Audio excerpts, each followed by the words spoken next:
Masu hello Mini Garden guys, Blog. আরেকটি নতুন ছাদ বাগানের মিনি ব্লগে স্বাগতম। তোমরা দেখতে পাচ্ছ এটা নাসটাটিয়াম গাছ, এটা হচ্ছে নাসটাটিয়াম ফ্লাওয়ার।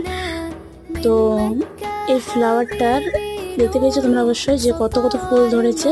তো গাছটা তোমরা শুধু দেখো কত কত ফ্লাওয়ার এসেছে গাছটায়। তো ফ্লাওয়ারটা কালারটা খুবই সুন্দর বা খুবই কিউট কালারের এটা ফুলটা। তো এই গাছটা হচ্ছে মানে ফুলটা হওয়ার পরে যখন ফুলটা শুকিয়ে যায় তো তখন হচ্ছে কি যে এইভাবে একটা মানে এটা হচ্ছে যে বীজ হয়। এটা শুকালে পরে এটা পুরো বীজটা হয়ে যাবে। তো তোমরা দেখো কীরকম বীজ হয়। এটা কারা কারা ফার্স্ট দেখছো অবশ্যই আমাকে কমেন্টে জানাবে। আর এই দেখো এটা এটা হচ্ছে নাসটাটিয়াম গাছের মানে ফলটা যেটা শুকালে বীজ হয়ে যাবে।